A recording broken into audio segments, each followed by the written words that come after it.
হতে পারে আমাদের সংগঠনের সিস্টেম হচ্ছে এটা। আপনারা জামাতের আমি যা বলবে আপনাদের রিকশা চালক ইয়ানতধারী বলো তো আমাদের চেইন অফ কমান্ড ঠিক আছে, সেও সেই কথাই বলবে। এইজন্য তো আমাদের জামাত আমি যদি রং কথা বলে ওই ইয়ানতধারী রিকশাওয়ালাকে সেই কথাটা বলতে হবে।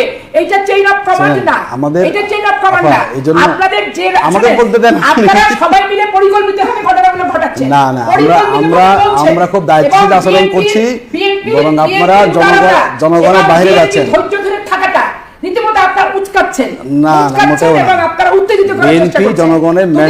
বিএনপি জনগণের অভিপ্রায়ের বাইরে গিয়ে যাচ্ছে। ফাউল বিরোধী দল বলে প্রমাণিত হবে। আপনি আবার ভোট নেন, এখন পার্লামেন্টে ফেল করবেন। 14 দিনের পার্লামেন্টে একবার বিরোধী দল হিসেবে দায়িত্বশীলতা কোনো নাই। আমরা শতভাগ করেছি, বরং সরকারি দল গোজামল দিয়েছি, আশ্রয় দিয়েছিলেন। বিরোধী দল কত সময় পাবে আমি নিজে বলতে না। এই যে আপনি কি করতেছেন এখন? আপনি এখন যা করেন তাই পার্লামেন্টে করতেছেন। এখন করতেছেন না। পার্লামেন্টে মাইক ছাড়া আমার সময় কথা বলছেন আপনি এখন। আপনি বলে ফেলতে পারেন। আপনি আমার সময় বলছেন না এখন। পার্লামেন্টে কি অবস্থা?